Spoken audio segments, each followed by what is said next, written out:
Interrogation rooms witness some of the most terrifying, saddening, and mind-blowing moments in history. So, here are some of the most insane moments from interrogations ever recorded.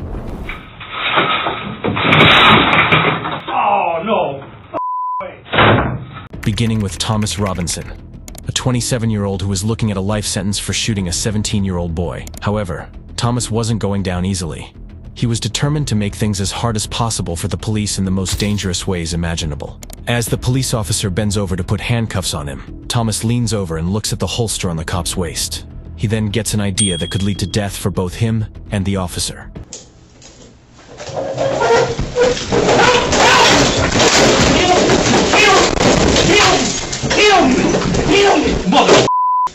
Yeah, I'm good. You couldn't get it. Thomas tried to grab the cop's gun, but the safety features in the holster prevented him from pulling it out. After a brief struggle, 2 additional cops came into the room with tasers to subdue him, and he was eventually restrained without any more problems. At first glance, it seems like the suspect simply wanted to get away and was ready to do whatever it took. But listen closely to what he's saying as he struggles with the cops. If he truly wanted to get away, it's doubtful he would immediately start shouting, "Kill me!" Instead, it's possible that Thomas was so scared of his situation that he intentionally tried to frighten the officers in the hope that they would shoot him and save him from what he believed was a worse fate awaiting him. Bringing a gun into an interrogation room is a very bad idea, and most police departments prohibit it to keep detectives safe. However, it appears that this Las Vegas police department overlooked this rule and came dangerously close to facing the consequences.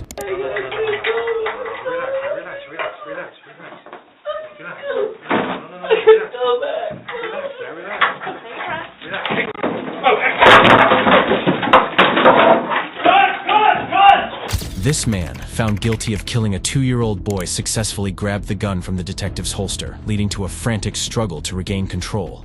It required 3 officers and several punches to the head to retrieve the firearm. Surprisingly, nobody got injured during the incident, but Ryan Waller wasn't as fortunate. His story ended in a truly terrifying manner after he was brought in for questioning with a bullet still lodged in his head. You're telling me they shot you with a revolver in your eye? Yeah. Is it a BB gun? No, it was a real gun, man. It was just a revolver. If they shot you in the eye, you wouldn't be talking to me right now. It was most likely you'd be dead. Unbeknownst to the police officers, 18-year-old Ryan was actually telling the truth. While he was being ridiculed by the detectives, he was actually enduring a gunshot wound to the head and undergoing a brain bleed that could potentially end his life at any moment. I just want to go back to sleep and try to go back to bed. You're not going back to bed. On December 23rd, 2006, 2 men entered Ryan Waller's home seeking revenge for a previous argument. Ryan heard the noise at the door, but when he went to check, a hand reached inside and shot him twice in the eye. The 2 men, Richie and Larry Carver, then entered the house and shot Ryan's girlfriend, Heather, killing her instantly. Despite being shot in the head, Ryan miraculously survived and was able to speak to the police when they arrived hours later. However, instead of being immediately taken to the hospital, he was taken to the police station and interrogated, which turned out to be the longest hour of his life. Before the interview started, Ryan was left alone in the room. He endured excruciating pain for 20 minutes straight, worsened by being handcuffed to the desk and unable to call for help. Man.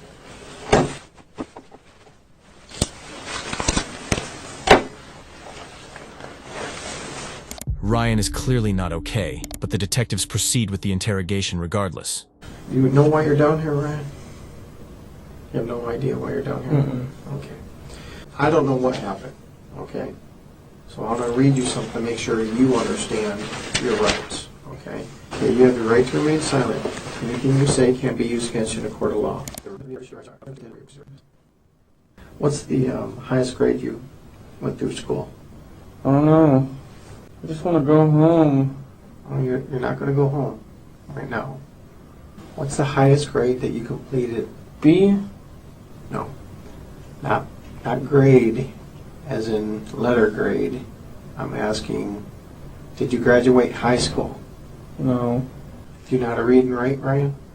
Yeah? Ryan is clearly not okay.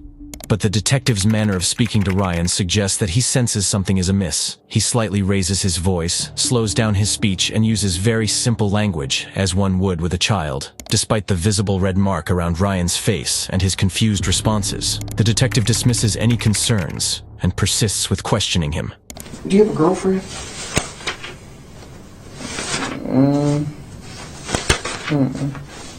No?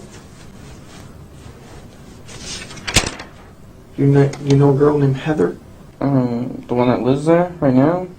I guess, I don't know. If her name's Heather, what's her last name? I don't know which name she's trying to use as her last one. She's trying to have a real last as her nickname, so I don't know. What nickname does she go by? She probably wants the last name, Kyman. Kyman? How old is Heather? 16 or 17. What happened to your face? I don't know. You told the officer just a few minutes ago that someone hit you.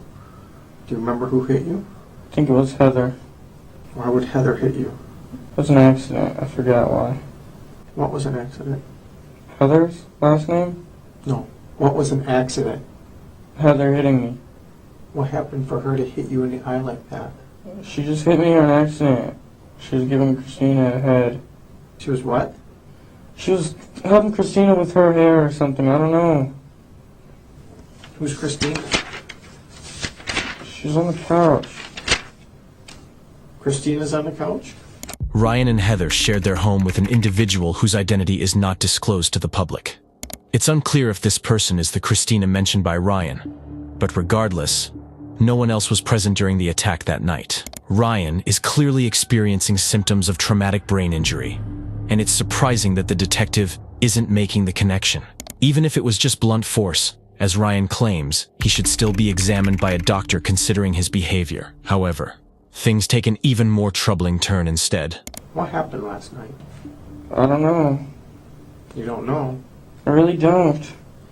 I just want to go to sleep and go to sleep. Who was in the house when you went to sleep? Christina and Heather. Christina and Heather. Mm-hmm. And Christina was on the couch? Heather was. Heather was on the couch. You told me Christina was on the couch just a minute ago. I don't know, man. I really don't. I really don't. I just want to go and go to sleep, man. All right, you're not going to go anywhere. Do you know what happened in your house last night? Why? What happened? I don't know what happened. You're all beat up, so tell me what happened. I don't know. I just want to go to sleep, man. There's a dead girl in your living room. She's dead? Yes. Heather? The girl on the couch is dead? I don't know if she's on the couch. She's dead. Well, these people came over, Richie and his dad, with shoot and arrow, bow and darts. You know what I'm talking about? Yeah. They hit me and her with those. That's it. And Heather wasn't there. And Eric wasn't there. It was just me and Heather. And then what happened? And that's it. Richie and his dad tried to break in through the back. Richie and Dad? His dad? Mm-hmm. Who's Richie?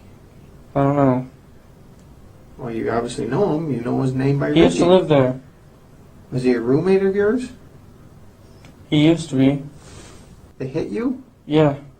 Now it's Richie that hit you, not Heather? No, Richie and his dad. Why?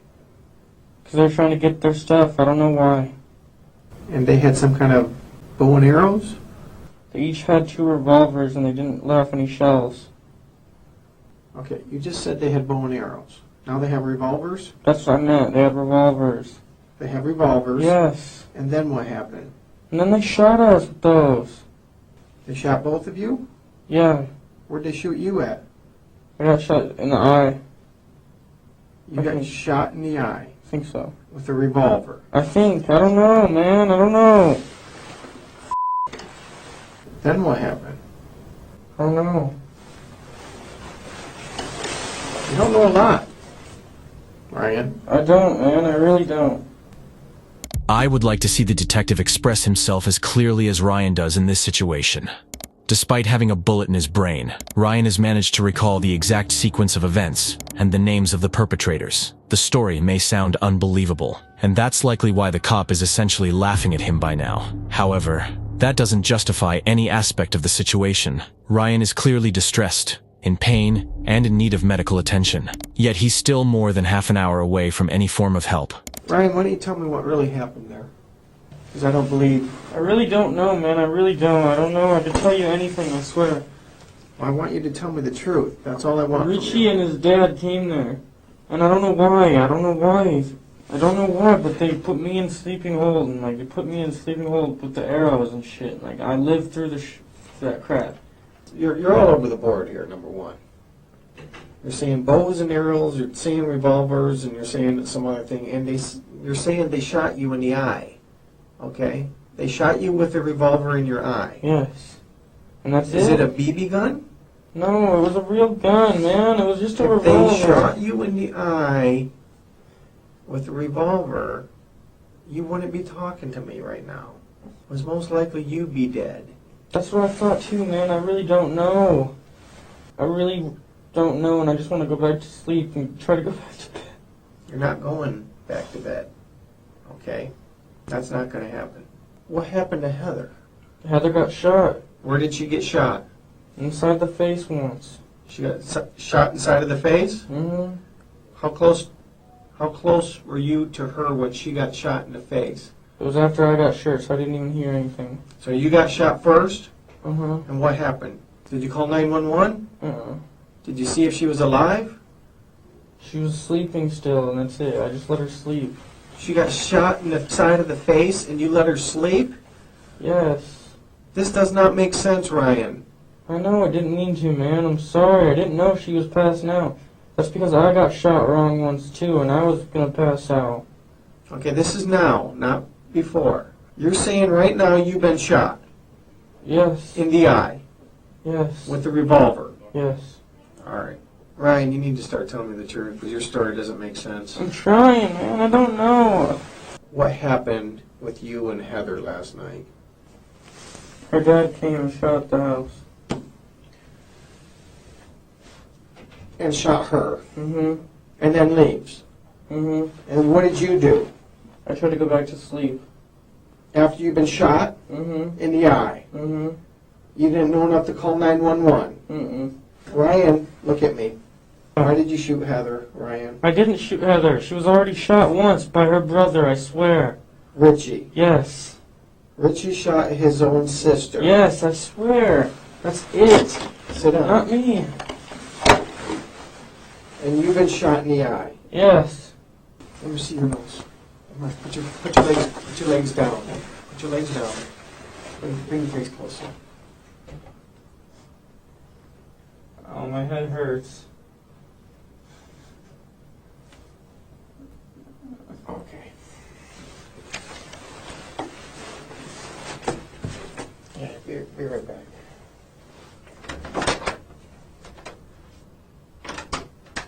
At last, the detective acknowledges the possibility that Ryan may be in some physical distress. He steps out of the room to request an ambulance and quickly returns to gather additional details about the shooting. Ryan explains that Heather is not related to Richie or his dad, and he has no clue why they attacked him that night. 10 minutes later, the fire department arrives to assess Ryan's injury. And he's acting like he has a serious head injury, which would make sense. What's You your guys name? confirm. Ryan. Yeah, we'll take him. I don't know why. Yeah, it's we like can that. tell. Did that all? Has it been like that before, or it just happened tonight? It's been like this for like a day or so. So it happened what? The other night? I don't know. You don't know what happened. Were there guns around? This kid Eric did it. I don't know how he did it exactly. I might have been shot. I don't know. After having his blood pressure checked, Ryan is finally taken to the hospital following 56 minutes of needless and ultimately fatal interrogation. Upon examination, doctors immediately recognize that his condition is critical and confirm that he was indeed shot in the eye. They also inform his father that Ryan had developed an infection that could have been prevented had he received proper care. Ryan remained in the hospital for 35 days. during which he lost part of his brain and his left eye. However, the most tragic outcome was that he suffered from frequent seizures from the day he was discharged until 2016, when one ultimately ended his life. Richie and Larry were both sentenced to life in prison with no possibility of parole.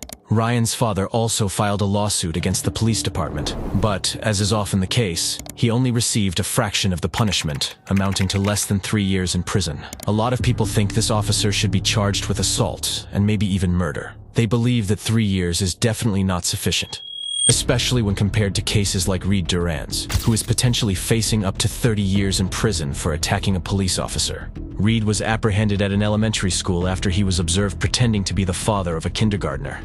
His odd behavior around the children, coupled with his inability to correctly name any of them, led to his arrest and transportation to the police station. During interrogation, Reed openly admitted his plan to lure a child away, give them candy spiked with tranquilizers, and then abduct them while they were unconscious. However, in an unexpected turn, after what appeared to be a straightforward interrogation, Reed suddenly decided that the detective had heard enough and attempted to escape. 9-5, they're gonna get a unit up here. Put your hands behind your back now. Okay. Stop. You kidding me right now? Reed grabbed a pen and tried to stab the officer with it, but the officer's quick reflexes and calm demeanor allowed him to swiftly subdue and restrain him. Additionally, the pen wasn't the most effective weapon.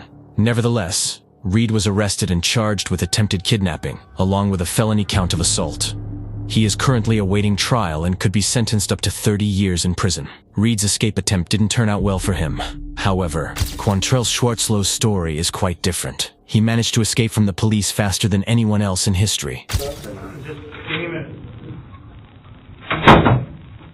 Quantrell was arrested for strangling and assaulting a girl, a crime he clearly wished to avoid being convicted of.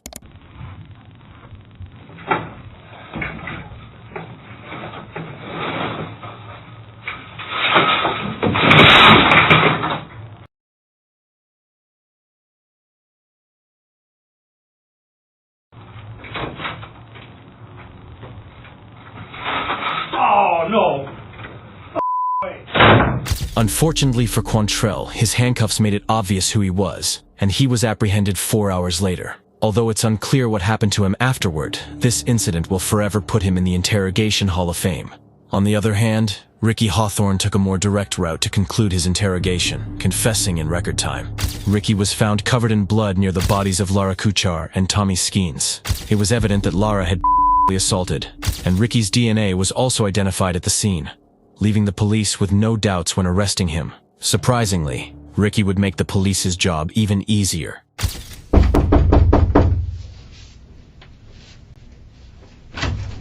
Hey, Hey. come on in. Hey, yes, sir. Yeah, I did. How was it? I did. You know what? Let's do this. I did it, but I think somebody came behind me and finished it. Okay. Yeah, I did it. Well, the idea of keeping quiet went out the window. Nonetheless, Ricky claims he wasn't the one who killed them. He only attacked the couple and assaulted Laura. According to him, someone else completed the deed. Despite the overwhelming evidence against him, he would have had a better chance of avoiding conviction if he had chosen to remain silent. There's 3 more people. I don't know. And you know what? They was living when I left, but I think somebody came in behind me and finished them off. I did beat the shit out of them, but it was somebody else. I left. Despite what he said, it was concluded that the injuries inflicted by Ricky caused the deaths of the couple. He was subsequently convicted of first and second-degree murder, along with the assault on Laura. If you like watching true crime videos like this one, make sure you're subscribed to see more.